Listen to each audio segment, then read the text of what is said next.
Be not dismayed. Be not dismayed. Whatever betide. Whatever betide. God will take care of you. God will take care of you. Beneath His wing. Beneath His wing. Love abide.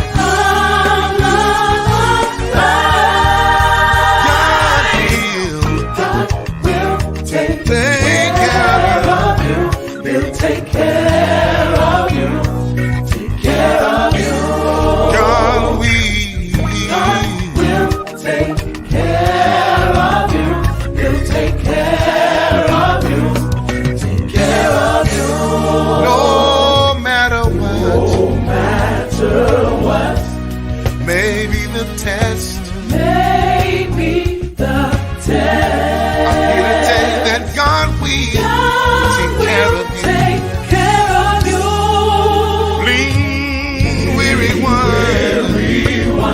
Upon His grace.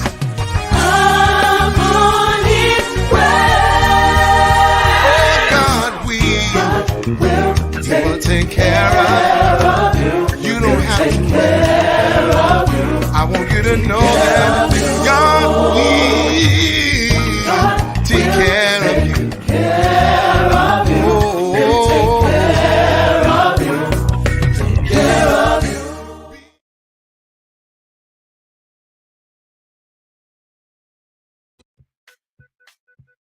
Come on.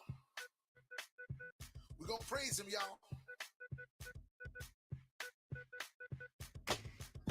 He can do it. Just let Him do it. Oh, yeah. No doubt about it. The Lord can do it. Now, who the coolest? Y'all know who is. How we praise God through this music. I once was a clueless, doofus student, but start hanging with winners instead of losers. Let the Lord use me. That's my duty. You can do you, buddy. I'ma do me. Lean on the Lord, not pray your boot get stupid. They just leave you hanging like Judas. Satan's illusions confuse you. I was bound, but my restraints became loosened. Then were removed, and I started moving. Now I got my hands raised, singing hallelujah. Always knew He get me through it. Got faith, all you gotta do is use it. You be a rapper, I can't do it. It's goodness proven, and can't nobody do it like you do it. I done seen the rain and I done seen storm. Any type of problem, give to my Father. I don't even bother, He's problem solver. He can make these off as soon as they come. Can you do it? No. Can I do it? No. God is moving. Can you do it? Yeah. Will I do it? Will you do it? Will He do it? Has He proven it? Forget what you heard, forget what they told you. He can do it. I don't think I know it. And my Lord, He starting to spoil me. He be fighting all of my battles for me. God on my team, Satan don't like me. Even his red lights can't stop me. All that I need for so many reasons. And I in jail because I need Jesus. Hands up and wave them, high five your neighbor. Spend all of our days is praising my Savior. Problems erased it, now that we acquainted. He's obligated because we're in relation. Best out here doing it, Lord, you keep proving it. And luck has nothing to do with it. Champion, He's undefeated and undisputed. Can't nobody do it like you do it. I done seen the rain and I done seen storm. Any type of problem, give to my Father. I don't even bother, He's problem solver. He can make these off as soon as they come. Can you do it? No. Can I do it? No. God is moving. Can He do it? Yeah. Will I do it? No. Will you do it? No. Will He do it? Yeah. Has He proved it? Yes. He can do it. Just let Him do it. No matter, no doubt about it. He can do it. The Lord can do it. Oh, He can do it. Just let Him do it. Just let Him do it. No doubt about it. I'm a witness to the Lord. The Lord can do it. He can do it. Just let Him do it. No doubt about it. The Lord can do it. The Lord can do it. Can you do it? No. Can I do it? No. God is moving.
Somebody make some noise. I need to see some hearts in the room, please.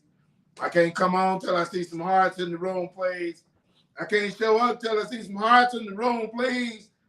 I need to see some hearts in the room, please. Somebody make some noise. It's your boy, Pastor B, with my special guest, Lady B.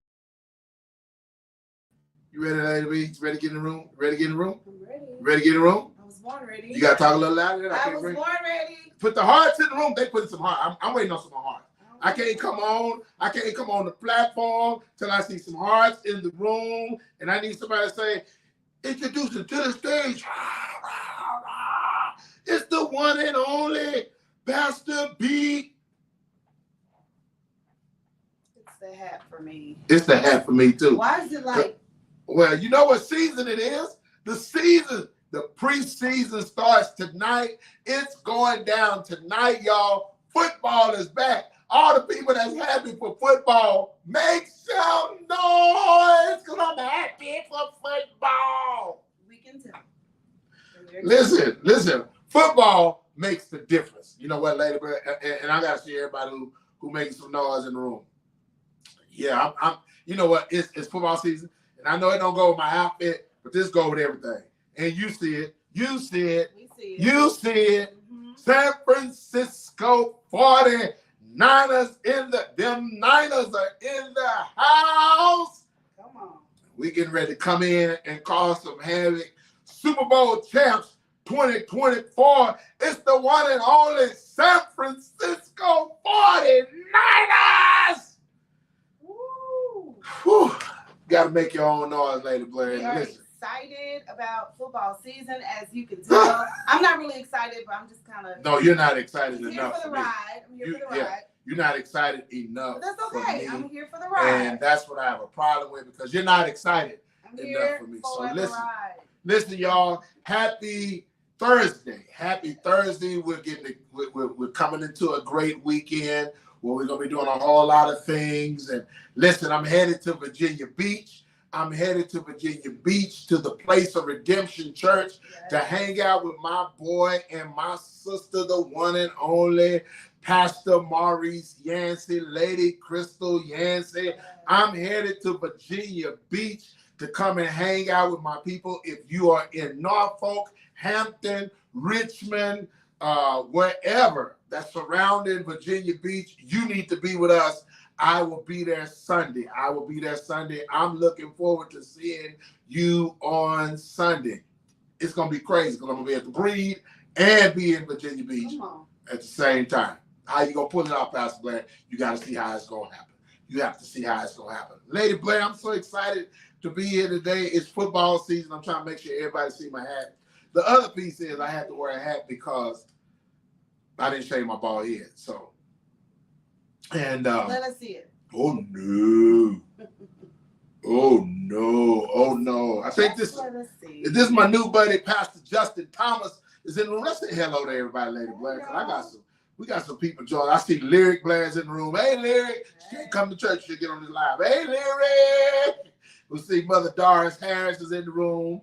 Zion Christopher's in the room. Y'all got to say something so I can know you in. Lady Love is in the room. I'm looking forward to seeing the. Will we be able to see the Loves? I know our schedule kind of changed up a little bit, so we probably won't get to see the Loves unless we drive there. And I don't know how that works. Or they can drive down to eat dinner with us. Something has to happen so I can see my good friend, the Love. She didn't give me permission to. Did she give me permission to share the good news? Because when your family do something big, you want to share the news. I don't know. When your family do something big and blow it out the water, I don't know, you want to share it with people. I see Shamika Riley in the room. Hey, Shamika. I see Sister Dee Dee Rutherford is in the room. Hey, Sister Dee Dee. My cousin is in the room, Sister Dina Hutchinson. Hey. I see Claudia Spearman in the room. I see my aunties in the room, my beautiful aunties in the room, y'all. Auntie Harriet Blair. Harriet. What's up, Aunt Harriet? I love you. Yes, Lyric, we knew. No, she said you know about her tire situation, Pastor. All right now, sir. Yes, Lyric has a donut right now, but hopefully she got it. That donut took her everywhere else. It could have brought her to that church. Had she come to church, I probably would have bought her a tie. See that? You missed your I was almost about to show my hair, but Hey, Brenda I said Parks. keep your hat on. Hey, Hey, Pastor Titus Smith.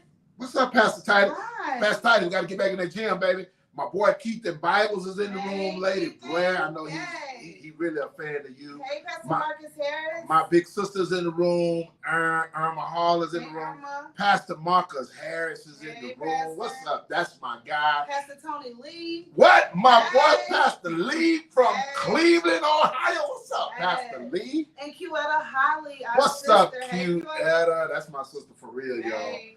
Y'all, listen. Did you say Mama Mary? My mama, hey, listen, the woman of my life is in the room. Hey, Mama She Mary. birthed me. She is my headache today, the one and only Sister Mary Davis. Hey. You gotta call her Sister Mary Davis. Okay? That's your name for That's her. my name, Sister my Mary name for her Davis. is Mama Mary. Hey, Yeah. Mama Mary. Sister Mary Davis. And it ain't even that. I just call her Mama. Hey, Mama. We just call her mama. Hey, Kim Hines. Kim hey, Hines. Jessica Allen. But then watch this. My boy that we just met down in the Bay, in Lee, Texas, he took care of Lady Blair and I.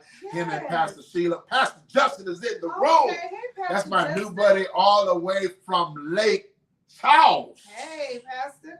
So, hey, Hey, India Baker from Detroit, Michigan. what's up, India Baker? Hey, girl. Hey. Lady Blair, y'all off in the room. What's So I up? think we hit everybody. Hey, No, Kim Gatlin. You didn't say that to Erica Easley. She's in the Hey, room. Erica. That's our new member at the I didn't see Breed. you. Hey, Erica. What? She's in that. She got to come to choir rehearsal next Tuesday because Come on, girl. she says she's singing the choir. We ain't trying to hear nothing else because she got to come in the choir. Okay. I like that. Yeah, you got to have the flow with this Hey, thing. hey, Brother Lamont Burleson. What's up, Lamont Burleson? Hey there. Y'all, so there's so much we want to talk about. Did we talk about Kim Hines? I saw Kim Hines Hey, in the room. Kim. I don't think we did. We just said hey. Kim Hines in the room. Hey, Kim's Kim. Transportation. Listen, y'all. For y'all, if y'all want to be a big dog for one night, you want to do something big. They got the Phantom Rolls Royce that you can ride in. They got a couple of Escalade trucks you can ride in. They have the Mercedes Benz you can ride in. It's called Kim's Transportation. Now, I'm not a fancy guy like that. I don't do big fancy stuff like that, but I just feel led that if the Cowboys lose against the 49ers, I need to ride to church in the Phantom. Pick me up on Sunday morning in the Phantom and let me ride to church so the Cowboy fans can cater me. Sounds good. Sounds Do good. we look orange? On TV? It don't matter what color we look. Just as long as we look. David Buford is in the room. Hey, David Buford, man, let me tell you something that's so funny. I got to get David Buford because there's a clip that's out on Instagram where I think they caught David Buford sleeping in church.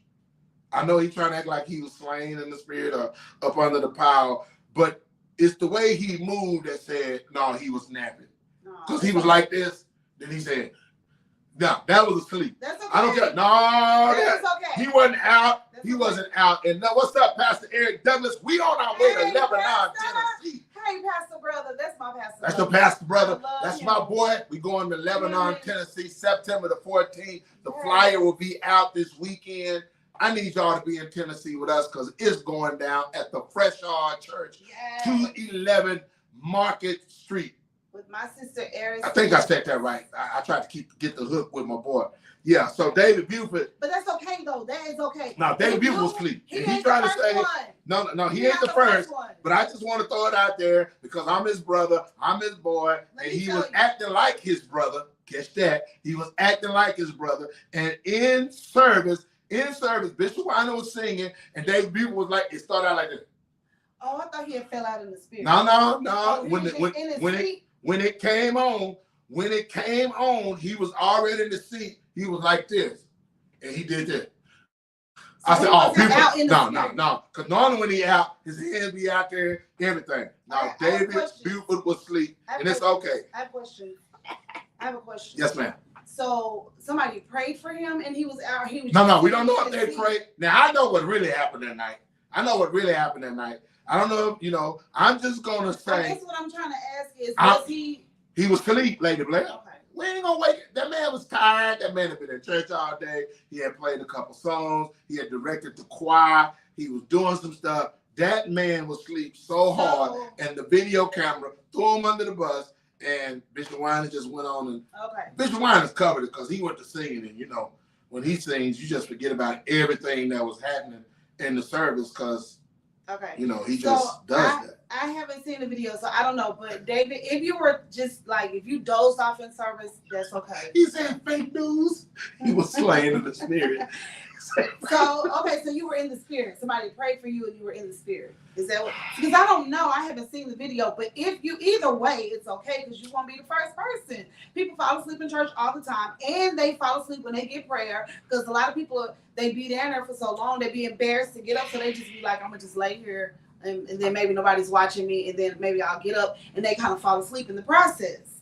I'm just okay. Okay, well, I'm just going to, what I said was. Either way. What I said was, it looked like he was asleep. That's okay. And when he said, that looked like sleep to me. That inhale did it. That inhale is what said sleep. Had he just stayed there and been out, oh, I would say, oh, he's sleeping. He out of there, Doc.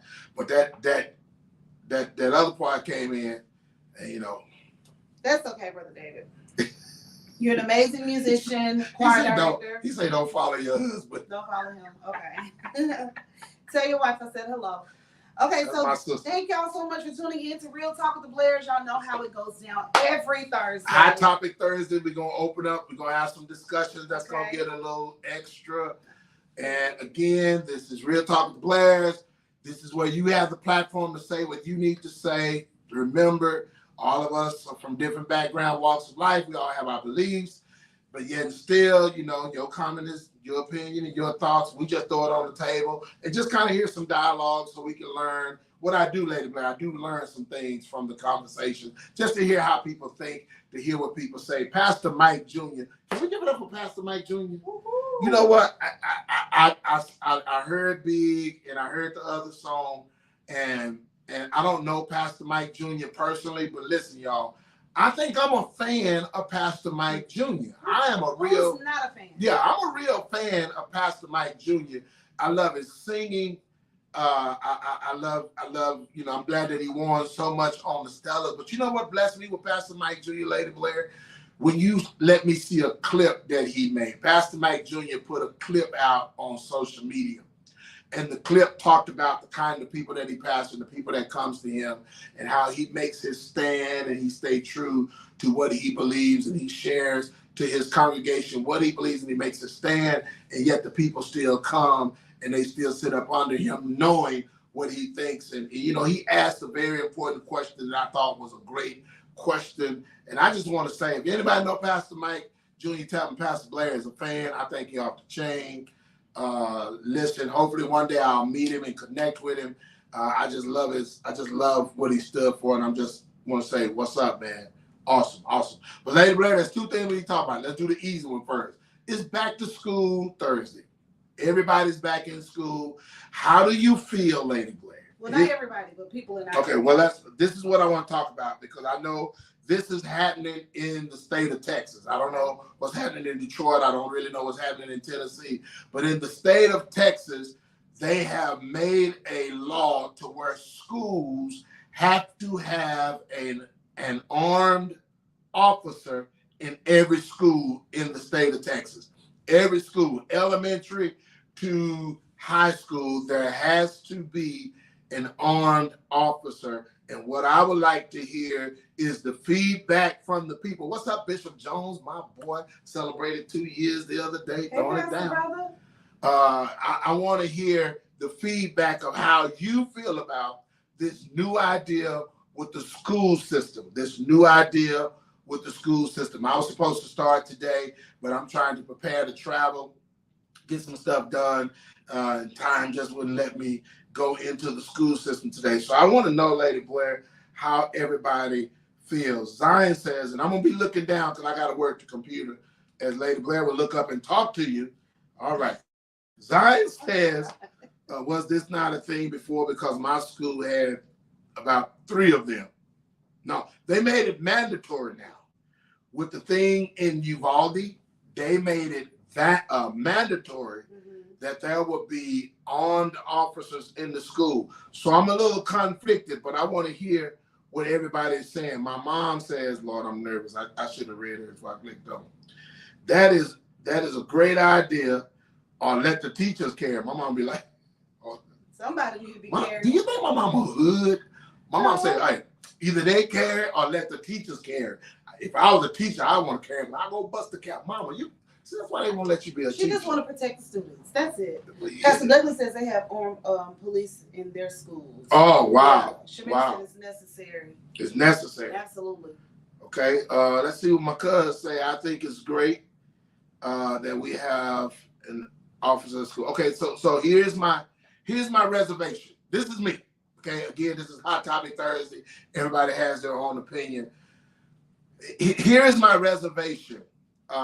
Just the other day here in the state of Texas, matter of fact, I believe in the Frisco area, there was an officer that had a situation. He ended up shooting a suspect and then ended up shooting himself. And we don't know the reason or whatever. And I know they're trying to put that mental status. Is that safe? I mean, if you're a hot-headed officer or a quick-tempered officer and you standing there with a gun and say you in high school and you got to deal with some of this and, you know, you don't really mean to foul, but it's something you do by accident, we don't think that's going to be a problem later? I think it's a catch-22. Should have been mandatory before now. It's a catch-22.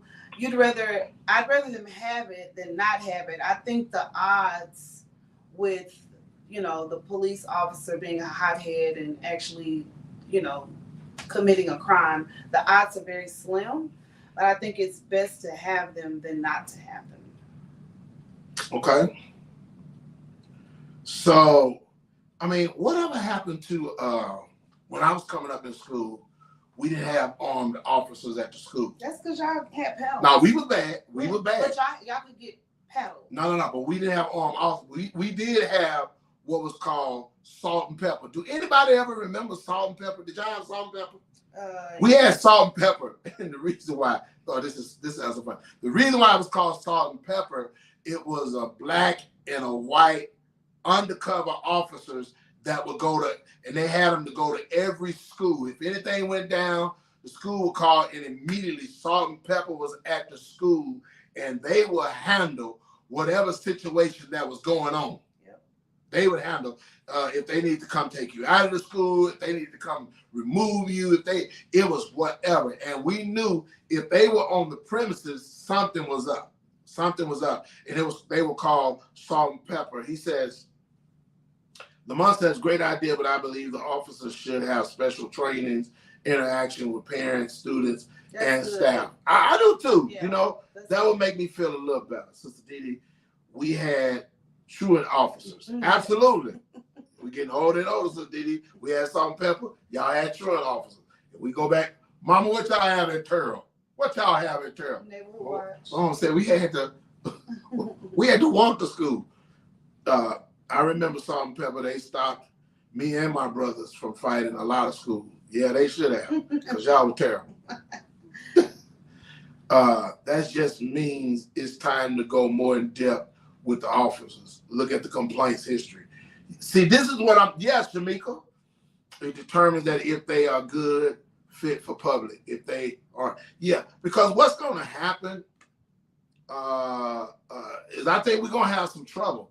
Hey, what's up, Kim? There go my sister, y'all, Kimberly Walker. We also had black teachers who would whip your butt, and then when you got home, you got another whip. Yeah. Well, see, okay, Kim gonna start a problem. And that's why they didn't need officers. Kim is gonna start a problem. Because the teachers was whooping your behind. The teachers, the principal, every adult was whooping your behind, so they didn't need officers. Erica said, I used to be a security officer for Louisville ISD, and protection was definitely needed.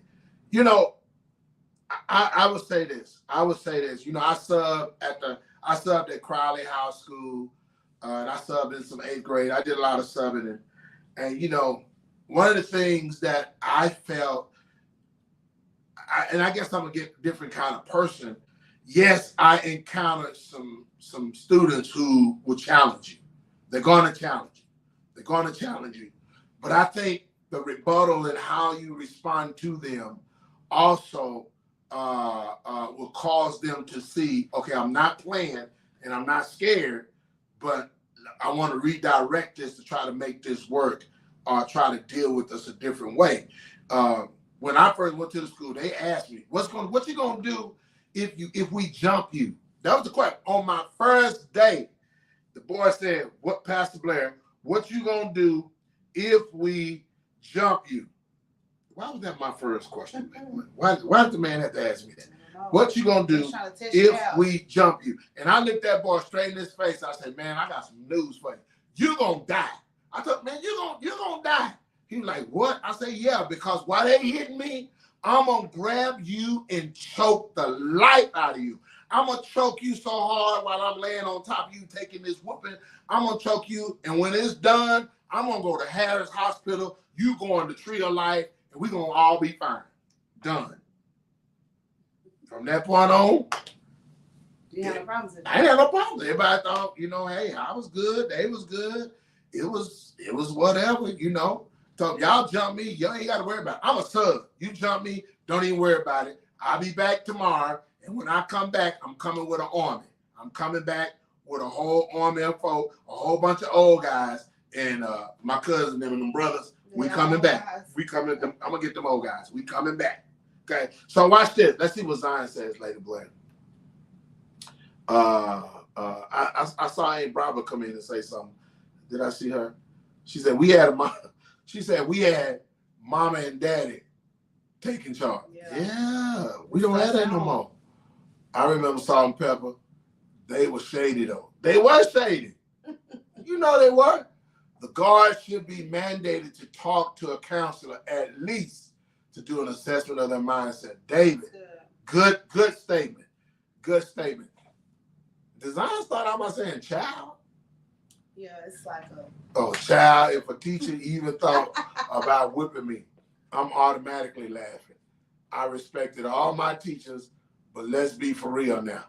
Boy, let me tell you. If they would have whooped your tail, you would have got a whooping. I would have came home and took you to the backyard. And if you didn't let them whoop you. And if you didn't let them whoop them, boy, I'm going to come whoop you at the school and then bring you to the backyard. I don't even know why you got to say that.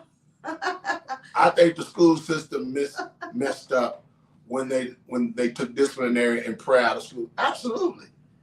That's what's wrong with these kids. They think can't nobody tell them nothing. And then the mamas back them up and tell their kids can't nobody tell them nothing. Well, mine definitely though. Like, don't play. That's okay. Yeah. I just think that it's important. I think that it's important. You get with me, but my teacher would never. Yeah, you was a good kid, Zion. I don't even know why Zion talking like that. He was such a good kid. Yeah, so we're going back to school, and I'm just a little conflicted with the thought of an officer in every school. I probably would have did that, and I don't even know if elementary or middle school doing it. Now here's what they have to do, because y'all, let's talk about this. And I get it. They're trying to stop a shooting at the school. I got it. It still can be done. It still can be done, because you're talking about one officer having to cover a campus that probably has over 4 entrances to a school. Mm-hmm. One officer covering a campus that could possibly have 4 entrances to a school. So now, I don't think it's necessarily on the officer. I think it's on the teachers who are by the doors. Make sure that the doors are secured. Make sure everybody's in. Make sure everybody's covered. Make sure that we are doing our safety measures. And then when it gets to the office have that thing in place. You can't get into school without them looking at you on a little camera. Let's upgrade that a little bit more. But, high school, yeah, I get it. Some middle schools, yeah, I get it. But when we talk about elementary, I think... Well, I don't think it's... Well, yeah. Just put a police officer... put them in the car and let them drive around, everyone. But I think it's going to be up to the teachers anyway to have the safety measures in place to make sure that the doors are closed. Make sure, hey, every once in a while, let's go out here and check these doors. I know we teach math, but while they working on something, it's a quick step out there, make sure everything is locked up, and don't open the doors. When I was subbing, one of the schools taught me is hey, when you send a student in the hall to go to the restroom, because students don't know, they just go open up the door for air. They just go push the door. So an adult, even though you got your class, let's monitor that. Hey, pay attention while they go into the restroom. Let somebody, now you got walkie-talkies in all these classes. Hey, I got a student going to the restroom. Is there a hall monitor that could be on hall B, C, D, Q, whatever the hall is? If they could be on one of the halls to watch. I just think we can come up with a whole lot of stuff without having a whole bunch of polices. I mean, put them in some places, but let's also make sure, because you remember the Uvalde thing is somebody went out the door, didn't close the door good. Man came in the door from that place, okay? If the door had been closed properly, we would have missed that. All teachers and admin should have some training, even if it aren't carries. Go back to metal detectors, random searches of lockers and cars. The times we are in better to proactive instead of reactive. Absolutely, absolutely. So that's going on. You know, I think that's important. You know, I'm hoping. You know, we pray for all our schools, all those that going to school at our church. We pray for all our children. We pray for our principals and our teachers. One of our principals is at North Crowley, who her name is Dr. Williams. I think she's going to be amazing. I'm going to be doing some stuff over there with her. And listen, the only reason I sub, and I really should be subbing, but the only reason I sub is that I like to go in to be a positive influence to the students. And what I've learned is that when I go in, I come in with this spunk. I come in, kids, they love Pastor B. They got, you know, I dap everybody. I had the music class one day and taught them this song, and they went singing around the whole school. A lady come and say, I have to meet this teacher who taught them this song, because I hear this all day. I say, but it's positive and it's making something happen in your class. It's causing them to think. So that's what we have to understand. So let's talk about, okay, so we hold on, let's do this one more. When parents stop being friends with their children and stop allowing them to say and do what they want, a lot of the issues will be solved. Woo! Y'all gonna make somebody mad. They should have bulletproof windows and doors in every school. Nowadays, gunmen are shooting out the windows and doors. Yeah. Sad. Yeah. So let's just listen. So that's one of the things we want to be. School is starting back. Let's be in prayer for our schools. Yes. Let's make sure that we're covering our kids. If you don't do this at home and your child go to school, can you wake up and have prayer with your child? Listen, if you would pray for your child throughout the day before they go back. I'm trying to figure out what's happening with my device. There you go. If you would pray with your child, I think that you can make a difference. I think that you can have impact. But I think we should start first with being the ones that say, hey, let's pray for our children. Let's pray for our children. They're like they still going in late, but I want to see what Dave said. We used to have programs like King's Kids Choir. Yeah. And who's the next one he says? I don't know them. Umoja? Umoja? To mentor the kids and help them and teach them how to deal with. Yeah. That, you know, man, God bless Sister Charmaine Pope. There was so much, man. She imparted into those King's Kids. Donovan Wheatfall, Paul Garner, Jonathan Mitchell, Caleb Mitchell, all these great people, Cheerio, all these great people that came out to King's Kids. Jonathan Mitchell came out to King's Kids? Yeah, he was in there. Yeah. Oh, all of them became, they're great people because Charmaine Polk really inspired and uplifted. So we got to get back to some, maybe I ought to start something like something for the young men. You think I can pull something off like that? I think you can. Wow. Yep. Yeah, wow. What y'all think? Y'all think I can pull something off to start like a young men's program? I mean, we already have one. We just need to put it. I'm talking about community. I'm talking about community-wide. Gotcha. I'm not talking about church-related. Do y'all think How do y'all feel if I start and we can do a young men, young women kind of thing and really try to blow it up to become, do you think that'll be, you think we can pull it off? But I would need some committed men to come in who would say, Pastor, we're going to volunteer our time like you're going to volunteer your time to bring them in, and let's do something with them. Let's just do something. The Monk Burles will say he's with me. Erica will say she'll help the ladies. But maybe that's something we need to think about for the school year. And, you know, I would love to do I went to a football game, see if you remember this, when Desmond was playing at Crowley. I used to love hearing them saying, we're going to have fifth quarter at this church. Remember, fifth quarter was always at this church. And fifth quarter was game night and whatever for everybody that came to the game. They had like a fifth quarter night. It was all high schoolers. They had some for the kids, you know, just a fifth quarter night. They had free Chick-fil-A there. It was really off the chain. They had basketball tournaments, basketball games, volleyball games. You know, they just picked a night and they did something. I think we can pull that off later, Blair. I think it's something we can get together and say, let's do. Let's make it happen. And if you're serious about it, if I got some men, Lamont, y'all inbox me. Because what I don't want to do is go into something and I'm in there by myself.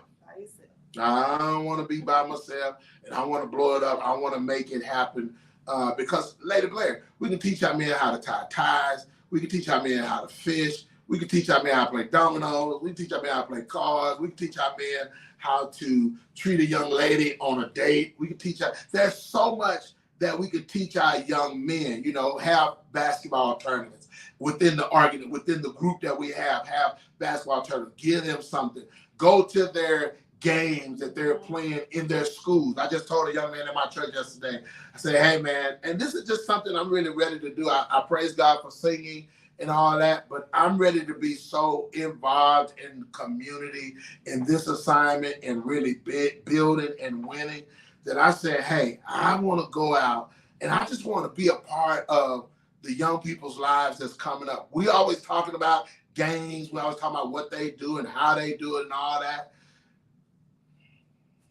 Hey, why we won't meet up with a gang? Why we won't sit down at a table with a gang and say, hey, man, I just want to have a conversation with you from a pastor. Just kind of fill me in on what today's time look like. You know, we can't be afraid. We cannot be afraid. My bishop preached a sermon one day that impacted me. And I never heard the sermon. He just gave me the title in the notes. Be afraid. I mean, don't be afraid of those who can harm the body. Be afraid of him who can harm both body and soul.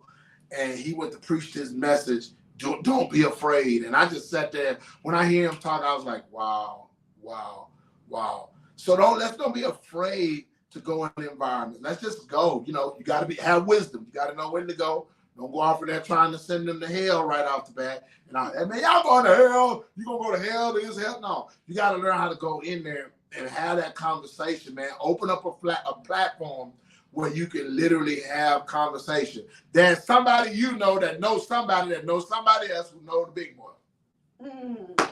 It's okay. Connection. They have connection, and you go in and you sit down and say, hey, let's just talk, man. Take them to dinner, man. And a lot of times we're afraid to walk into some place with a guy who's sagging and all that. Hey, it don't matter. Just walk in, sit at a table, and just say, fill me in on, first of all, how we even got here. What does this look like? How does this move? Get a neutral environment. You ain't on their turf. They ain't at your turf. But here's what I tell you what happened. I got a young man now. He calls me all the time. He does stuff in life. But you know what? I pray for him. I reach out to him. His family is dear to me. He texts me all the time to say, hey, Pastor, I just want you to know I'm still here. Thank you for praying for me. We'll do. And I believe one day God will draw him in and we can win him. That's just me. Not take somebody like Rod Hall on here, then I'll be safe. I just take Rod Hall because he'll know, he'll talk all day. What's up, my brother Rod? All right, Lady Blair. listen. He says, fam, you need to come up here in Kimbo and talk. Man, Dave, if you bring me to Kimbo, I will come and talk. If I can get in, see, places like that don't scare me. If I can come into Kimbo, man, I would love to come and just sit down, have dialogue, have talks with them. We could start something to help our young men. I mean, we just don't have nothing. And we say we do, but we really don't, Lady Blair. We say we have stuff, but we don't. We want them to come to church and sit down, and they're needed, but they so far gone. We got to learn how to use the wisdom to get them to the Lord's house. Right. Let's get them there. Let's get them there. So that's back to school. We're gonna be praying for all our kids, praying for all our students. So speaking of which, we are doing a back to school fresh. Yes, that's this coming Sunday. This Sunday. And if you want to have your children pray for my youth pastor, Pastor Andre Gonta, one of the greatest guys I know.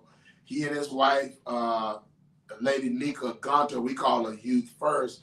They will be there along with attorney Bobby Edmonds, y'all. Listen, they're going to be there at 5 o'clock Sunday evening. They're going to pray for children, pray for teachers, pray for principals, pray for schools. They're going to empower our young people. And this is one of the greatest moments, to be there. And it's not just for New Breed, it's for whoever come. And I promise you, you will be blessed, you will be inspired, you will be encouraged, because Attorney Bobby Edmond is going to give us some information, parents, that we need to know going into school. A lot of our kids get in trouble because we don't know what the handbook is saying. So Bobby Edmond wants to give us information that is needed for us to help guide our children through school. And then we'll have our youth pastor, Youth First. We got principals that'll be there, representation of schools.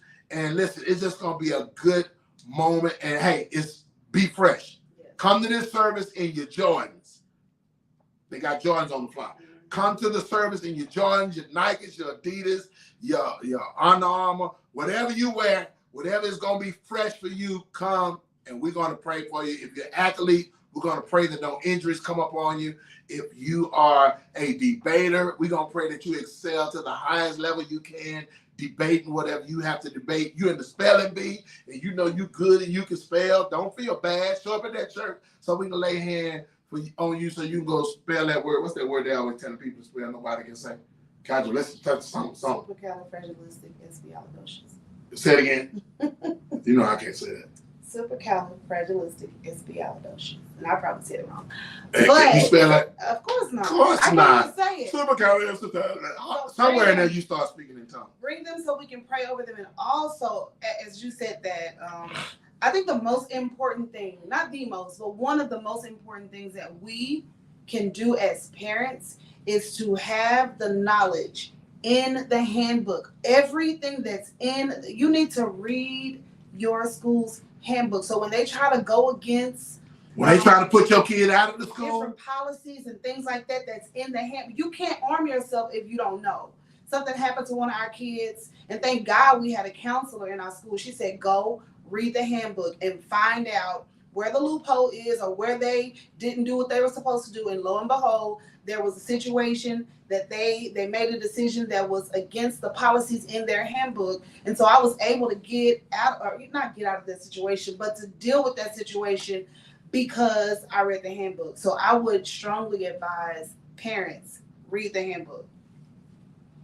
So join us again for Fresh. Come to new NBCC 4500 South Riverside Drive. It's going to be amazing, y'all. Yes. It's going to be fun. And you know what, Lady Blair? I might try to see if we can have some food there.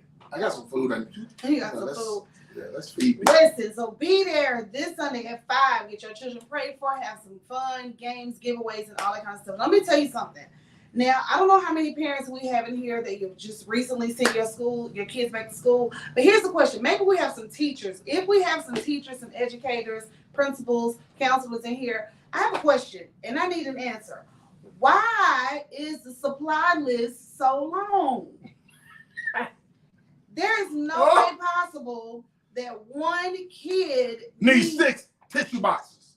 and 6 things of 24 count of pencils. What I need some answers, because I had to buy supplies this year for one of my. Well, you want me to give you the answer? The answer is, first of all, they know this. They know you're not gonna go get everything on the list. They know it. They know you're not gonna. But what about the parents that do? That means that they were able. They were able to get it, and their ability. Watch this. Their ability helped somebody who wasn't able to go and get the stuff. So you were able to go get the whole list. I just feel a spirit of rebellion on you. Yes. I felt a spirit of rebellion on you. And you need to come out of that, Lady Blair. Take that list down. No. So you don't have to worry No, about. what you should have done is just got everything on the list. Take the list down. No. So that the people that can afford all those things Well, can if you afford. if you got 20 kids, every kid probably don't have the ability to buy tissue or a pack of pencils. So you got to think of it. You got to change your mentality, your thought process. They didn't have the ability to get that. So as the help, you brought enough so every kid would have something when they say, hey, pull out your pack of pencils. You don't have to sit there and look like you don't have nothing. They say, we got an extra pack. Here you go. Because Tanya went and got, or Lady B, went and got the list and was a blessing to somebody else. Well, I guess and I praise God for that and all that sounds good. I guess I'm on the other side of that because, I don't know. Yeah, so that's all that is. And it's okay. You just get what you can, bring it in, and then it's gonna be enough where they can make it work for everybody. If there's some parents on here and you have kids in school and you recently bought school supplies, if you don't mind sharing, what was your bill? Sharing is caring. No, I want to know how much you spent on school supplies. At least $120. That's ridiculous. That's ridiculous. I spent $115 on, and I didn't even get everything on the list. So you would have spent $125. No, it would have been more. I didn't get like 8 items. That was on the list. Let me ask you something. Oh, here I come. I'm going to make all the ladies mad because we bald head. So now, I'm not bald headed today. I got to leave that thing on. Okay, that thing is messed up. Listen. It's a one-time investment. No, it's not, because they'll be asking for supplies. No. Okay. Well, it's a 2-time. Maybe. No, it's a 2-time. Maybe 3. No, it's a 2-time. It's a 2-time investment. You got it? A 2-time investment. To do your hair, it costs double the amount of school supplies. And that's not a one-time investment. Well, that's at least 4 times. I'm going to give it 4 times in the year. Each quarter, every 3 months, you got to do something with your head. And I see all these posts where people go put the wig on, hair dry, do it all up. So it's okay to make a one-time investment. I need some hearts in the room. I need some hearts in the room. I need some people to understand. Sister Didi say, where'd you go to Target? No, I went to Walmart. And so you don't throw my stuff. And I don't even like Walmart. I did not go to Target. I don't even like Walmart. But I went to Walmart because I was in there one day and saw like they had a lot of supplies, so I went to Walmart. But you went late. No, everything, you gotta take it into account. Fully stocked. Yeah, but you still went late. But what does that mean? You gotta start by yeah. It's close you get to. It's like the summertime. If you want to buy summer clothes, buy them in the fall. When summer is over, buy summer clothes. Why would you do that on school supplies though? Because they're cheaper. So when they put them out, when they put school supplies out, and it was just Easter. Oh, that's too early. Very early. On the 4th of July, when they put school supplies out, you should have been buying.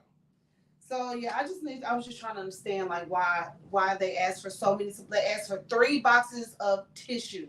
They asked for 6 packages of 24 count pencils. They asked for 4 packages of 6 count dry erase markers. Like Francis got, and what I love is the school would debo you. See, that's why. Pastor Sheila. Okay, Pastor Sheila. That, Oh, that's the young lady that was with us on that. What's up, Pastor Sheila? and why we're gonna talk about this while since we got everybody on here. Well, Pastor Sheila, what's up, Pastor Sheila? She was sweet. Her and Pastor Justin took care of us last week. Very nice. They were amazing. They were very nice. And we're going to talk about that in just a second. So, Pastor Sheila, stay there. Hopefully, Pastor Justin is still here. And we'll talk about something in just a second. Now, watch it. So, the school's debo Pastor Sheila, because she said, I bought the whole school supply list, and they told her to send it to the school. Don't you disperse nothing from home. See, that's why they got to have armed officers. Because they're going to debo you, and they know y'all going to come up there and act up. Yeah, because they know y'all going to act up, so they got to stop y'all at the door. Because you're going to go to talk about, where my baby 6 boxes of tissue. So they got to stop you at the door. All right, just buy all the school supplies, and you ration out the supplies throughout the year. Because, like, what? I don't get that. Okay, so that's school supplies. So since we have Pastor Sheila on here, there's a small discussion that I would like to have. And so I can see if I'm wrong. Or maybe I'm not. We can't have this discussion. Yeah. I have to tell the Lady Blair clan that I'm opposite because I'm gonna come get this. We recently went to Houston for Pastor Drew Johnson, and it was an amazing service. My buddy, it was so good to see him. Wonderful job. And his amazing wife. The church is amazing. And she so killed. She did. In the. She was great. She preached. I hate the sermon. We had an amazing time. Pastor Sheila and Pastor Justin were our armor bearers. And they were amazing. And Pastor Justin was being deceiving. I just don't want to put that out. He was being deceiving. They were amazing. I have no complaints. But Pastor Sheila was like, can I get you this? Can I get you that? Can I get you water? Here's your towel. I wasn't doing anything. I was just there to support Pastor Blair that night. So I didn't need a towel. I didn't need water. I didn't need anything. And I didn't want to take advantage of her kindness. So she would, ask, and I was like, no, I'm good. Like, you don't have to worry about me. I'm not even here. Don't even worry about me. Just take care of Pastor. He's fine. He good. I'm good. So at the end of the night, Pastor Blair, with his shady self, he proceeded to tell Pastor Sheila, what did you say? You said something like, she's so grand or she's so much. Oh, she's wonderful. She don't need nothing. Because I was not taking advantage of her service. So I need y'all to help me out. Should I have been like, yes, I need water. Yes, I need a towel. Yes, can you give me this? Yes, can you give me that? Because she was there, willing and able and so kind to assist me. Should I have taken advantage of, not taken advantage, or should I have made use of her, I guess? But I didn't want to do that because I'm going to let them answer before I answer. Okay. Because I got an answer. I didn't want to do that because I have an answer. It was not like... I have an answer. But I'm going to let everybody else answer first. I just need to know, maybe, was that me? Should I have handled that differently? Should I have, been like, sure, yes, give me some water, give me a towel, give me this, give me that? Or should I have just said, no, thank you, I appreciate you for your kindness, but I'm good, I don't need anything. And I did. I said water, yes, I took the water. I'm going to say what everybody should say. I took the water, and that was it. But I'm not that pastor's wife that I like. But they all trying to help you. Maybe one thing, say yes. Who said that? Shamika Riley. I did. I said yes to the water. But here is what. Now they were again. Sister Sheila, Pastor Sheila said you needed to be you. I believe in following instructions. Oh no, and she was amazing. Now they were amazing. She was amazing. But here's what I have to teach my lovely wife. Here's what I have to teach my lovely wife. And I need some people. When I say this, I need you to give me some hearts because she brought this up. So I'm gonna go on and jump on out there. It's not it's not whether you need it or not. It's not about whether you need it or not. Their job is to offer and to make sure that you're taken care of. Absolutely. What you have to stop saying is, "Oh, I'm nothing. Oh, I don't need that. Oh, I don't really." But I never said I was What? nothing. Nothing. Well, I don't need. I'm not doing nothing. It's for him. Whoa. You gave all these reasons. Sign them off. All you had to not shut them off. All you had to say was, "No, thank you. No, I'm good. I'm good. I ain't doing nothing. I ain't such. Or I ain't doing nothing. You ain't got. I'm just here for him. You ain't gotta do all Okay, so that." let me go back and reiterate that, because in that moment I didn't say, "Oh, I'm nothing," or "I don't need." I was just like, "No, I'm good.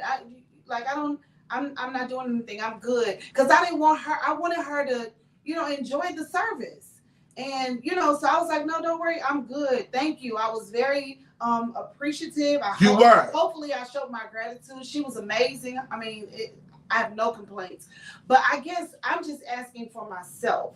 So in the future, if I need to take all of the, the things that they're giving, so that I don't seem to be, because Fast was trying to make it sound like I was being like such much. This is a great statement.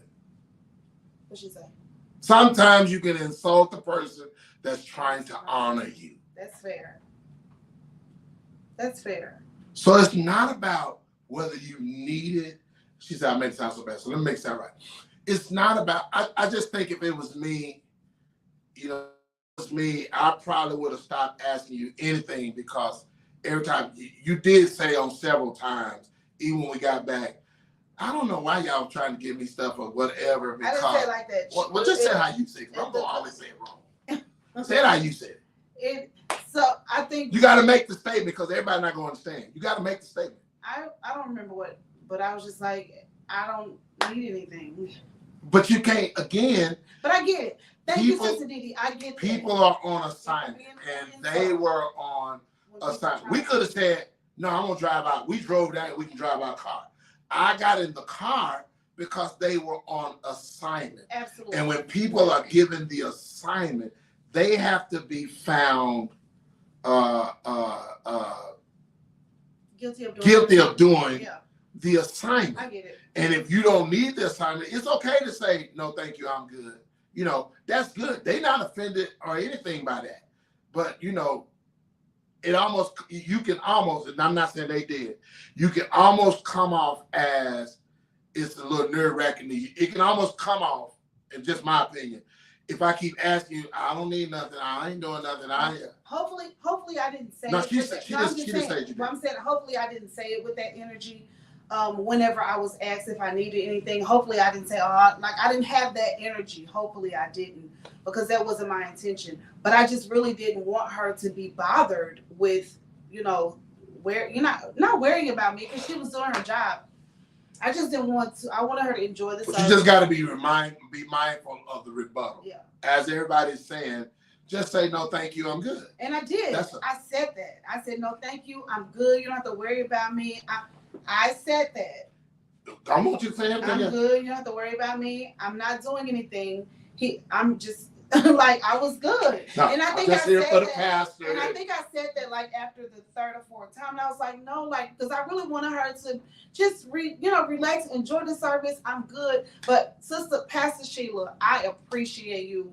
She ain't bothered. No, but I just want to say that. I want to say that again. I appreciate you. You were great. You were willing and able, and just you were serving, and your heart was, so I appreciate that. And if I came off that way, I just was like, no, I'm good. I'm really good. Now why did you bring it up? Thank you, because Sister Sheila was here, and I wanted to get that help. And I was getting ready to say thank you, Sister Didi, for saying what you said, because I don't want to insult someone who's just trying to honor me, and they gave me a different perspective. So thank you.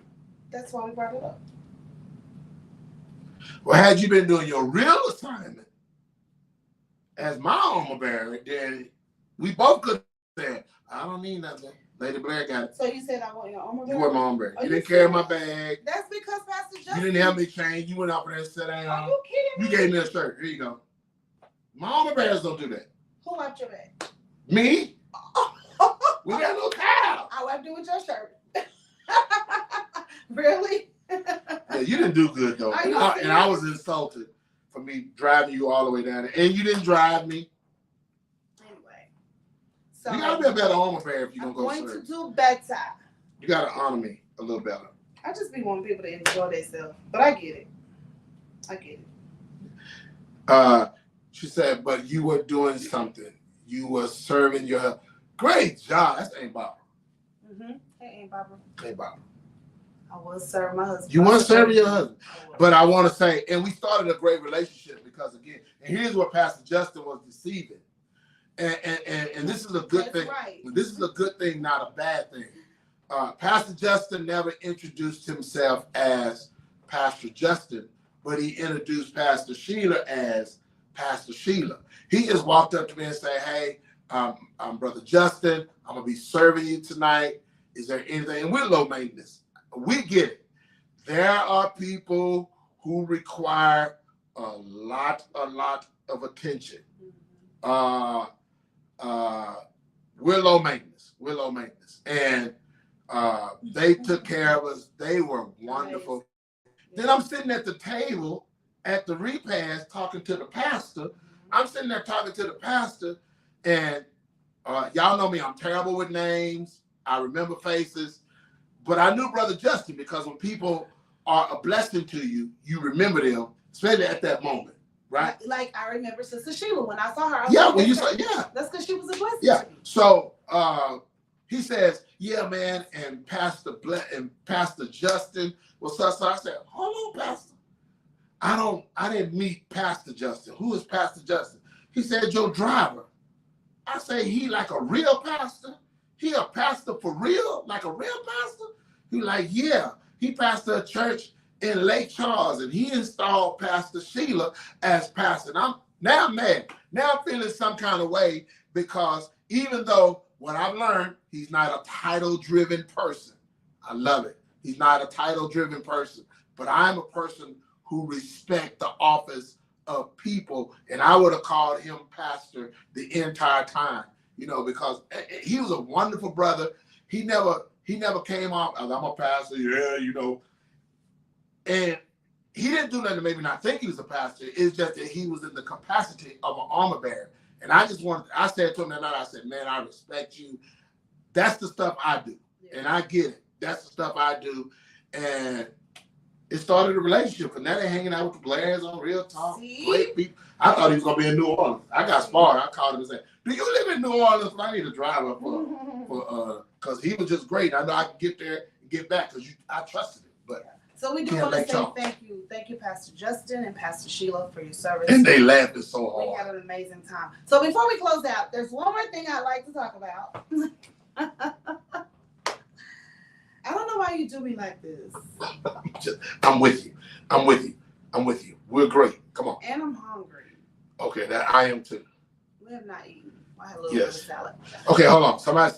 David said he has a quick question about armor bearers. He said, I have a quick question about armor bearers. Does this position allow people to learn to be humble and provide services? Yes. Does it allow people? Okay. And here's what I would say. This position is a place of humility that provides service. So I just kind of rephrased it. It is a position that allows you to be humble and allows service. So yes. Now, does it cause you to learn that? What I've learned, this position can be dangerous, especially if it's misappropriated. Is that right? I said that. This position, because I love to serve. And I love to serve my pastor. I love to serve people. I went all the way to the Ray Sisters, and I was preaching. Bishop Linwood Diller was preaching on Wednesday. I preached on Thursday. Bishop Winans preached on Friday. And I was there with my sisters, the Ray Sisters. And, you know, I tell them I'm a part of y'all's church. They're brothers, my brothers. They're some great men. And I said to Pastor Kim, what do you need me to do? I'm here on Wednesday. What do you need me to do? And they asked me would I serve the pastors when they come in, because I do it for Bishop Winans. I don't care where he go. If I'm at Perfected, I stand in line with his armor bearers because they're off the chain.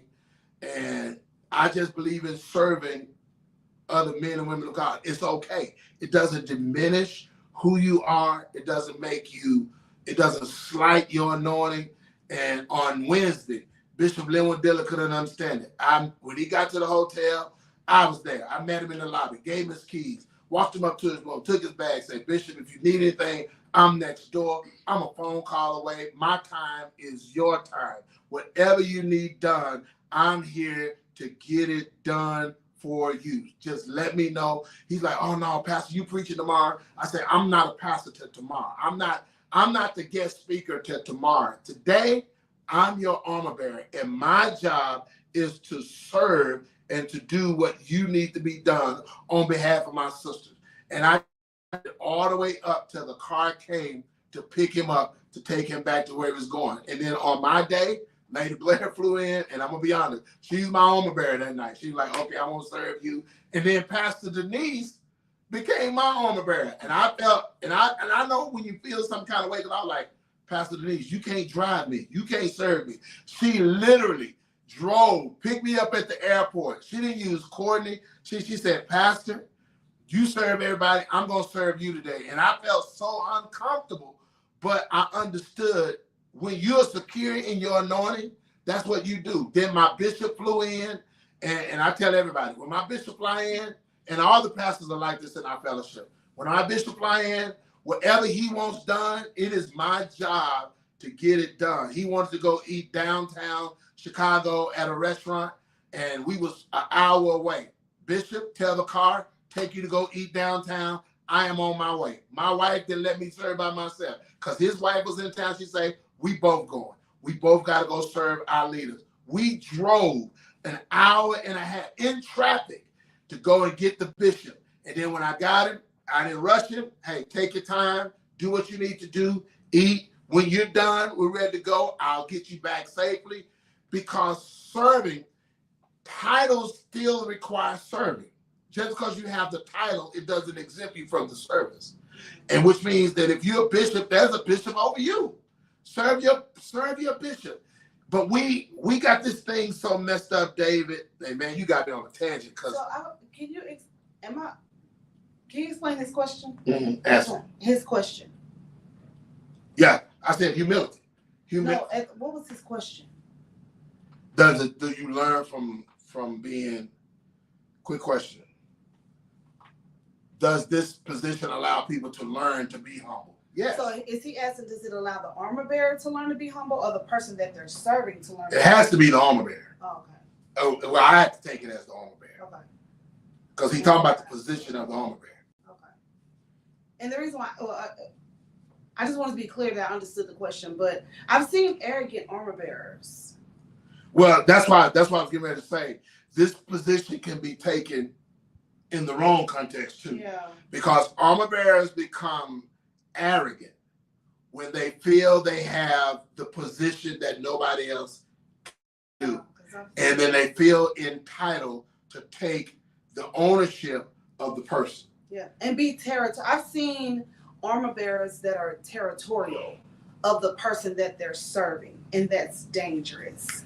And the armor bearer should never become so familiar that he cannot be corrected, rebuked, put in place, whatever. He has to have tough skin. He has to know his place. See, and what armor bearers who do it the wrong way, they take advantage. Talk too much, make it about them. They want to become the next man. Hey, I'm the next man in line. You're not the next man in line. You're the person serving. Your job is to sanctify the leader, cover the leader, protect the leader, be there to assist the leader in whatever assignment he will give you. Not for you to try to be the next man in charge. Yeah.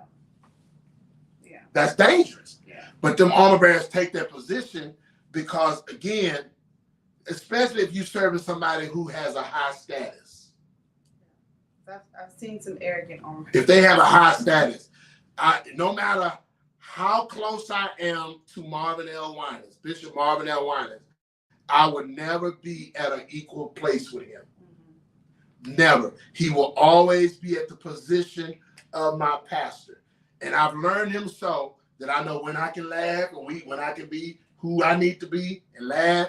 And I know when I'm going too far, he know how to train me back on down for me to stay in my place. And I submit to that leadership. And here's the problem with that, David. I'm glad you brought this up. A lot of times, some people let titles change. Oh man, all the time. But it's not really the title that change you though. No, it's the position or the title is empty until you fill it with your character. So it's you. That's great. It's you. It's you that it just enhances and exposes your lack of character. It has to be something, but watch this. You have to remain in the place of humility. Yeah. Because I've heard people say, oh, there go Marvin's boy. There go Marvin's guy. There go Marvin's servant. None of that bothers me. None of that hurts my feelings. None of that puts me in a position, because let me tell you what I do know. I know my assignment. And my assignment is to carry out whatever assignment that is given to me by my leader. Have I liked all of it? No. Have I rebelled against some? No, because I had to do it. It's not about how I feel or what I think. It's about making sure that what makes you a real son or daughter is when you can handle rebuke and take correction and still serve. Come on, Pastor Blair. And I think a lot of people, and that's why a lot of people are hurt by the people that serve with them, because they get too far into the position that they forget.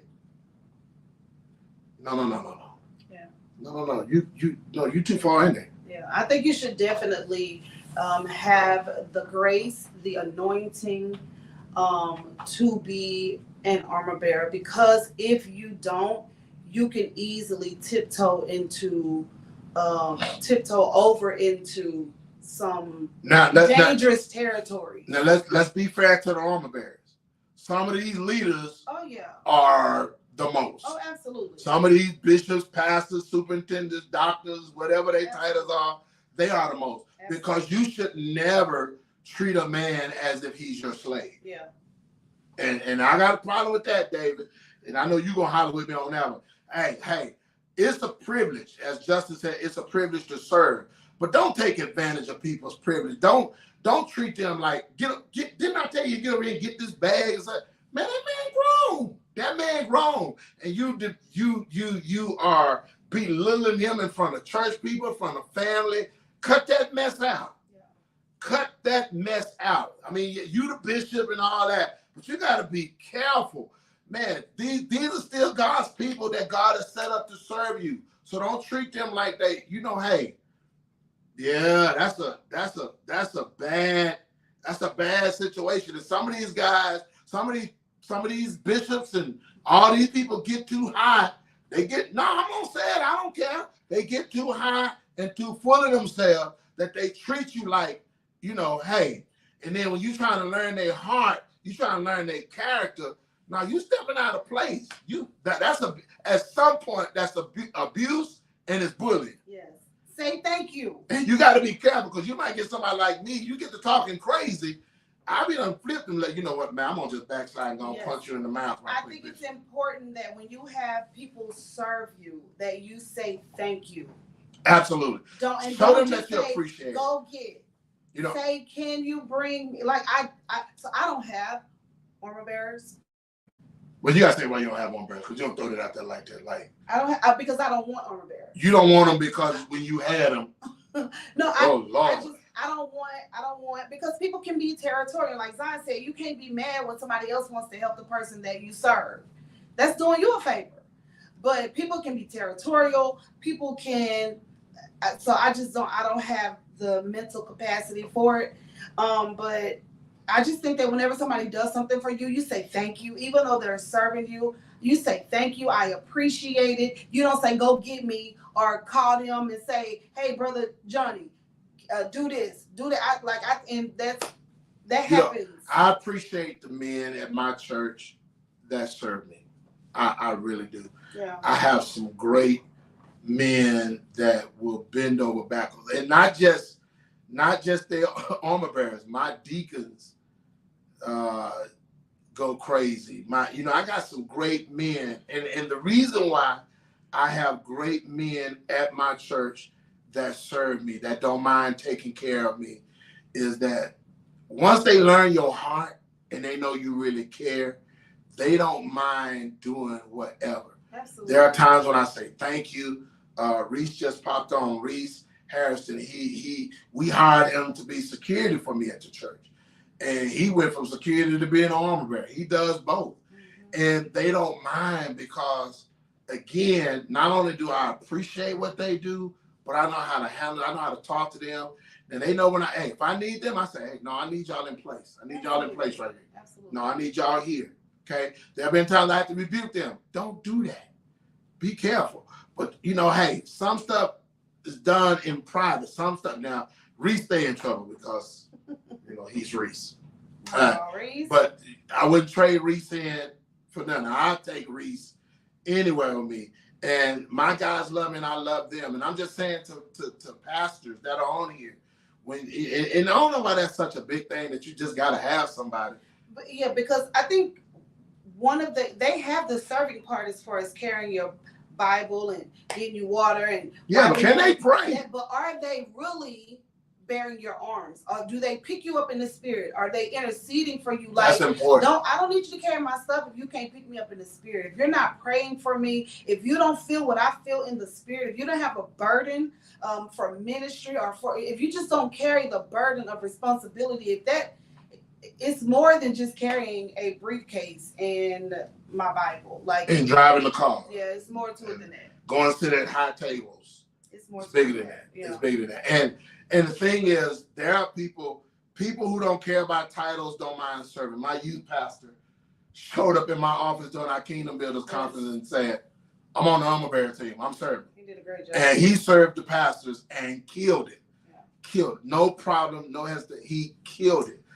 David has come to. Remember, David drove me to Shreveport and Big Red. He drove me to Austin one time. He worked on the parking lot He worked on the parking lot. David Mann came to me and said, "Pastor, I'm driving you to such and." I'm like, "David, you can't drive me. You David Mann. You Brown. You my pastor, not my brother at this moment.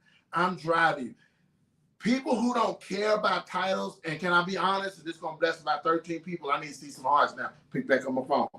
When you do this and you got the right spirit in getting it done and you don't mind being that person, God blesses you and favor you beyond measure. Yes. Now I should have saw some hearts. Like Justin, God is gonna favor that young man.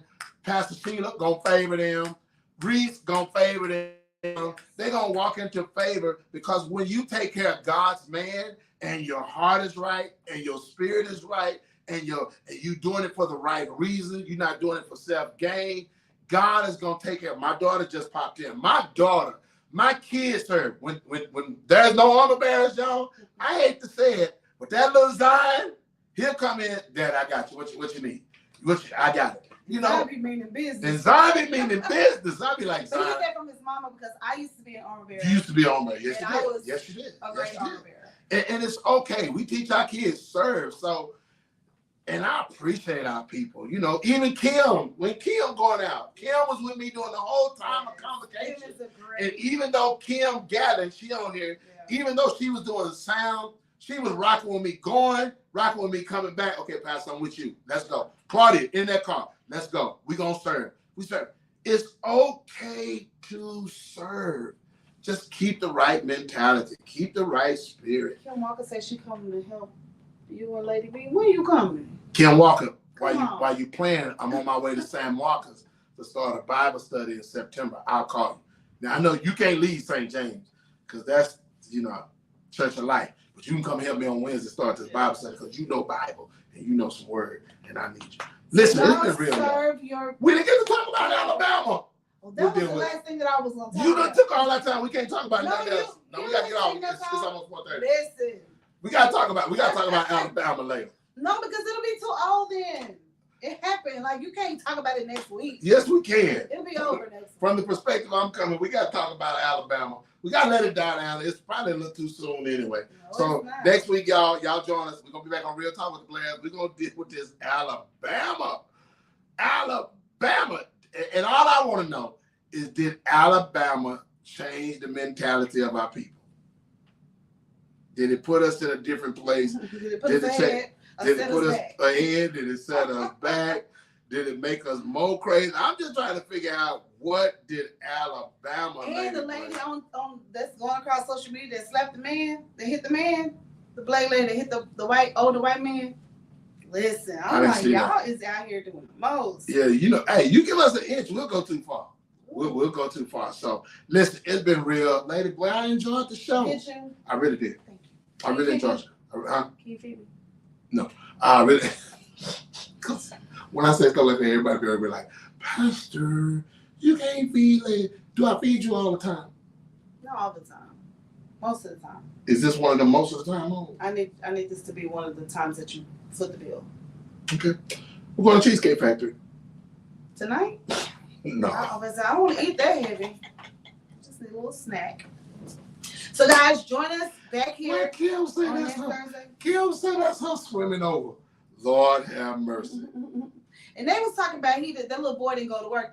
Somebody was saying, I think at one point, I don't think Ricky Smiley had saw all of the clips that the little boy swam over there and got over there and didn't do nothing. But let me tell you something. That baby swam over there with a purpose. And when he got over there, yeah, his swimming wasn't in vain. He assessed the situation and went to work. He was like, let me get over here and see what's going on. Okay, but I got one question, Lady Blair. I have one question. Go feed your wife. Thank you. I have one question. Yes. And I have to ask. I'm like David. I have to ask just to see what the people will say, because what you gotta ask? If you was there and you, as a believer, how many of y'all would have joined in on that fight? And I want to understand, how many of y'all now you saved, you're a believer. I just want to ask, because I think y'all foolish. I just want to ask, how many of y'all would have engaged in that situation if you were there? Now me, I wouldn't have. I just probably would have looked. Now, if I was like a first responder, like I was the first one that saw that this man was getting, or a woman or whatever was getting jumped on, and nobody was around, I would have went over. No, you would have been looking like, babe, go do something. Babe, go do something. If it was a man, that's what I would have went over there. If it was a man, I would have sent you. If I was a first responder, now if I got there and everybody fighting and they got it under control, then I'm gonna be like, I'm my business. But if I was a first responder and saw an older black lady getting jumped on, that man wasn't an older man. He was an older. Well, man. He was 65. Yeah. Yeah. But the people that he fight was older. Not only one of them was older. Look at the pictures. I know, but it was. But what I'm saying is, I'm asking the saints. Well, I want to know. I'm gonna give you my answer as the answer. Had I been a first responder and nobody was there, like the first couple of people that came to his rescue, I would have joined in. I want to ask this question. Let's look at it. Sonya, what's up? What's up, Nate? Sonya said, I thought about it. Zion said, and this is Zion. This your son. This is why he's singing Breathe and all that. Take me to the island of your love. He said, I'm definitely joining in, and would have called my pastor and told him to sit me down for a few Sundays. That's Zion. But only as a first responder. And here's my cousin, me.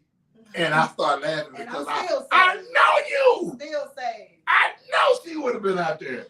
Still Why do Lord, that's my cousin. I ain't gonna deny my cousin. But hear what I'm saying. Only as a first responder. Had I been the only person out there and saw this happening, You just would have got whooped with them. No, we're gonna together. We're gonna get whooped together. No, we won't get whooped. Okay, it was 5 of them and 2 of y'all. Listen. Okay, and Shamika Rice said when the crowd go left, or when the crowd go right, she going left. All right. Somebody got to tell the story. You're gonna be the one to leave to tell the story. She said, "Oh, that." So she tried to come in. Pastor, she tried to come in and be spiritual. I'm a true soldier. Catch that. Yeah. I caught it. Yeah, true soldier. No, that's right. Everybody. But only as a first responder. What did Kim say again? I would have been the commentator. Absolutely, Kim. Because, baby, that commentator was on it. That man could have been you, Pastor. And he would have wanted somebody to come to his rescue. No. What? No. If you see me out these streets getting jumped on, I need y'all to pull over. Reese will tell you the truth. Pull over and pull up if, with your chair. No, because I'm always trying to keep people out of my stuff because I already know. Let me just be honest. If now, you see me getting jumped. If I see you getting jumped. I'm talking about some random people. Oh, I thought you were asking me. If you see me getting jumped and you drive by, pull over. And do what? And get them off of me or help me. You got 2 options. Well, see, here's what you have to Don't say. just pull out your phone and video. I just got to speak for me. I can't engage in those moments. Okay. Because I go too far. Mm-hmm. That's just me. So I'm not going to pull over. You just going to keep driving? I mean, if it's you, then I got to pull over. But I'm saying, if you see But if it's anybody, if I see an older man in a situation, I got to keep going. I got to. Oh, because I go too far. And then what ends up happening is I'm the one on the news, and the older man going on to the hospital, and I don't even know how it even started. I find out later he spat at somebody, and they went to beat him up, and now I'm on the news. So I go too far. So I'm gonna keep rolling. I done met my news and everything. I'm gonna go on down the street and mind my business. The viewers, if you happen to see me, God forbid, and I'm sure well, they're not gonna see this you. will probably never happen. But if you do see me on the side of the road getting jumped on by a whole bunch of black or white, I don't care, Hispanic, Asian, whatever. You see me getting jumped on, can you stop and you pull over and you help me get them off of me? Why you first? Or you help me? You first say you keep going past. Why? He keep going. He need to keep going. So y'all better stop for me, cause I would stop for y'all. If I saw an older person, Lovey say she would help you on the side of the freeway getting jumped. Oh, she said keep going. You already been there, done that. Yeah, I'm at. Listen. You at your limit. Listen, and then they always make me look like I was the person who started, initiated, done something. No, I'm gonna keep going because every time, no, I can't stop unless if it's you, Lady Blair. Now, if it's you, listen. I'm gonna help. I know me. If I showed up, if I was there, I wouldn't engage. I would have just looked and been like, "Whoa, this is serious." Let all the brothers and all the people. You wouldn't have engaged as a first responder if you. Okay, listen. Let me ask you. No, I probably would do what the man did. No, I would do what the first man did. I would have ran down there and started throwing people off. Yeah, and but he protect ended the man. up having to fight too because they Protect the man. hitting him. Okay. Well, if they hit me, Then well, that's different. well, then I got to think about it because if they hit me, then you'll hit the back. no, I'm on the news. I'm on the news. You're not gonna be like, let's pray. You're not gonna be like, I'm not gonna pray. Okay. And if I go down there to break it up and they hit me, I am gonna say, "Sir, don't hit me. I'm a pastor. I'm a pastor, sir. Do not hit me, sir. I am gonna give a warning, sir. Do not hit me. I'm saved. Don't hit me." Yeah. Yeah. All right. Yes, y'all. Please stop and render aid. Yeah. If you see, I said I'll stop and no, help. but I'm just saying for anybody. But my help is I'm gonna stop and try to break it up. Yes. Hey. I'm gonna. Hey, y'all cut that out. Y'all cut that out. Boop. Hey, man, don't hit me, man. Hey, boop. Hey, man. You Hey. take 2 hits? I'm gonna try to take 2. That's both cheeks. I gave both of them up. Yeah. I gave both of them up. But don't start nothing. I'm not saying go start nothing, but if you see somebody, an older person, I'm not saying some just random. If you see an older black person, okay, just whatever. Yeah, you better. Forget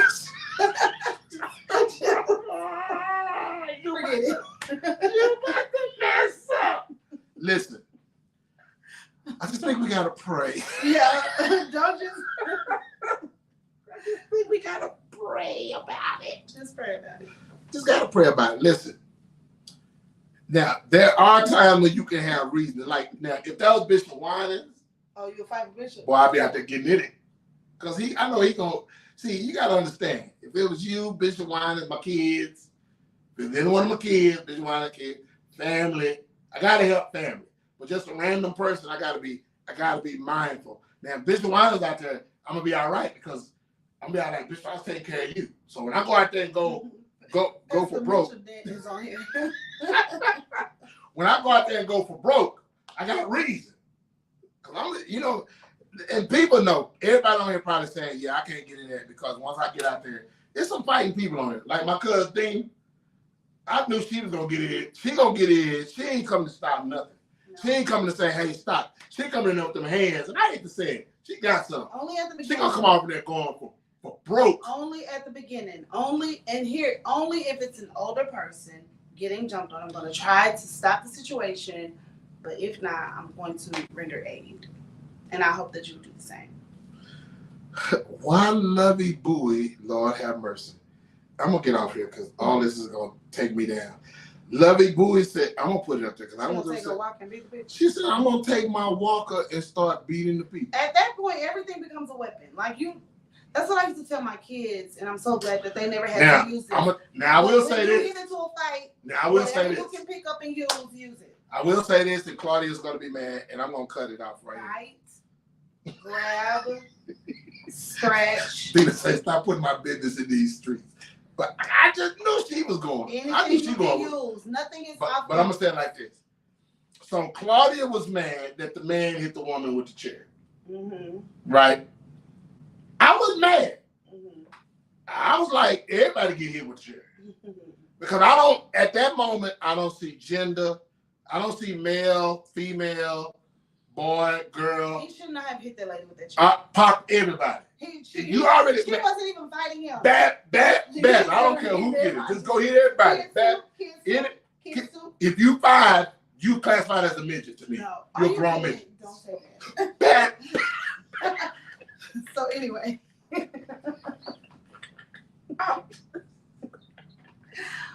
So I'm just saying. I'm hitting everybody. I'm at that moment when I'm gone, I'm hitting everybody involved. I'm done. That's all I want to say. I'm hitting everybody involved. If you 5, I'm gonna call you one of them little people. You like a little people, I'm slapping you with a chair. But so the lady hit him. So somebody said I don't care who hit who. But I didn't see the lady hit him. I don't care if she hit him. If she's on the ground, that's fair. She gotta get it. If she didn't hit him, yeah. He shouldn't have hit her with that chair. Knock us out. He didn't hit her hard enough. Hey, he messed up, and I would have said. He should have gave his wife that chair and said, his wife wasn't there. She was over there fighting somebody. Some random other girl. No, we ain't got time for that. Yay! And then look at the police and did this right here. You got time. He could have said, hey, hit that lady. But he shouldn't have hit that lady. That was too much. I would hit the lady. I would have hit a 3-year-old. I would have hit a 5-year-old, 35, 95. No. Everybody once we gone, we just got to go. No. We can't look at gender. We can only we see 2 things, black and white. The blacks against the white. That's what was going on at that moment. He need everybody to be on the ground by the time they're done. No, he shouldn't have hit that lady with the chair. But Q-Ella, it slipped out, Q-Ella. I try to be. I be trying to teach him. He don't be listening. I be trying to be a little bit more. Be politically correct. But who y'all had my nerves up? Y'all had me going. No, he shouldn't. But did y'all see the video with the lady? The man, I don't know what they was arguing about. It was a black lady and an older white man. And have you seen that video? I don't want to see no more fights, Tanya. What? I mean, not them kind of fights. I don't want to see race fights. I don't think it was a race. Race fights. I think he got in her space. Yeah, but race fights are getting ready to turn this world up because I think so. Because the people are now setting standards like we ain't take that. That Alabama has given the people the platform to say, oh, we whooping everybody we come in contact. Everybody. If you say what, they're gonna come on and just start slapping you, and everybody's coming. But look, it's the spirit though. It's the spirit. Yeah, so because that spirit had got on me after I had watched the fight, and I was like, listen, I don't know what's. Yes, I don't want to get into it. It's on the site where if you pull out in front of me and roll your I'm too nice. I have to pray that spirit off of me because I'm too nice for that. And yeah, I'm not too nice. Yeah, no, I'm too nice. Yeah, but I ain't. People wouldn't expect that from me. They would expect. Do I easily get into it with people? No. Oh. No, I don't. You're not gonna be on this live making me look like I'm a wild man. People wouldn't expect that from me, but they would definitely expect that from me. Oh, I gotta get off now. Lord, just. Right, he slapped her, and baby, she popped him, and he popped him so hard he fell and hit his head on the car or something. And I was like, they better stop hitting folks. Better stop hitting folks. But what I do think, but we gotta pray for that spirit because now it's gonna have everybody. It's gonna have everybody here going crazy. It is Because people gonna just ride up on you. You're gonna be black, they're gonna be white, they're gonna start shooting. It is a spirit. It's gonna be a start. So we gotta pray for that stuff. That is definitely a spirit. You know, we don't open up something that we're gonna have to deal with as a people. Yes. And I'm just saying, as much as it gave us a little power, we needed that power. It did boost us up. But we gotta be careful because now everything is intentional. It is a spirit. Because when people are afraid of you, they'll do you first. So you gotta always think like that. Listen. Yeah. We're gonna talk about road rage next week. It is a spirit. Yeah. Yeah. Okay. But we need to recognize that. I'm gonna get off here because pray against the spirit of violence. I gotta go ask the Lord to forgive me. We need to pray against the spirit of violence and the spirit of murder. Yes. And the spirit of retaliation. Yes. And if I said that, if that word offended anybody that I said, I want to say I'm sorry because I didn't mean to say it like that. I would have said little people. But Tanya had me all hyped. He didn't mean it. I didn't mean it. And I feel so bad because I didn't mean it. But you know, it came out. It came out, and so I apologize. I don't ever want to get off here with Claudia, I'm sorry. All right. But that's so serious, y'all. Well, it's been fun, but we got to run, Lady Blair. Clock on the wall says that's all. Until next Thursday, we'll see you. Until next Thursday. Same time. Same time. No, we won't be here next Thursday. We will be here next Thursday. We'll be flying. No, we'll be at home next Thursday. We fly early in the morning. Our flight is early in the morning. Our anniversary is next week. Our anniversary is next We'll be Wednesday. celebrating 29 years. 29 years of marriage. You don't sound happy. I'm just I kidding. didn't say I was either. just kidding. Goodness. 29 years of marriage. So we'll be out. And this is what you look like after 29 years of marriage. We'll be out on the beach somewhere. You look like that period. Period poo. Period. Poo. Even if you can I say period poo? Is it period poo? You What just that look mean? like that. Hey, what that mean? You just look like that. Married or not. Period with puppy. Poo. Pooher. Now, when I start saying Winnie that, y'all the always Pooh. want to tell me to say it. Winnie the Pooh. Period. Period. Period. Period. It's been fun. We got to go. Y'all enjoy your day. Happy Thursday, everybody. Go enjoy your day. Pray for the Blairs. Listen, tomorrow we're celebrating the life and the legacy of our great friend, Prophet Dr. Cornell Morrell. Lady Blair and I will be at the wake.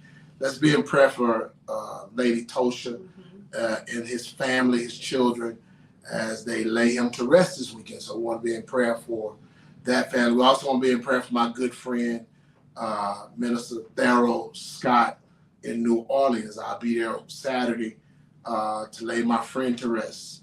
And we also want to be in prayer for Lady Lillian Thomas, for my brother down in Waco, Brother Henry Dixon. We want to be in prayer for Lady Lillian, be in prayer for Pastor Alan Dixon. That's our family. We're in prayer for them. We also want to be in prayer for my assistant, the young lady who's been a blessing in our life for almost 19 years. Sister Francesca, her brother went home to be with the Lord, and they're laying him to rest on Saturday. So we want to be in prayer for Sister Francesca.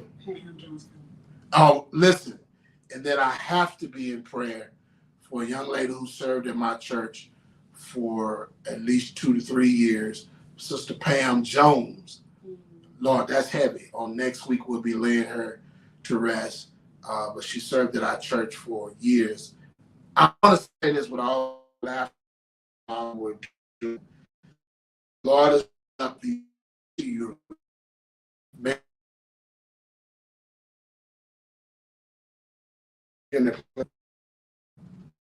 So, God is called to make place. Lady Blair, you be, do you ready? Will you ready?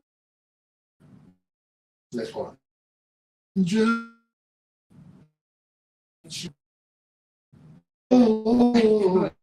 walk cruising.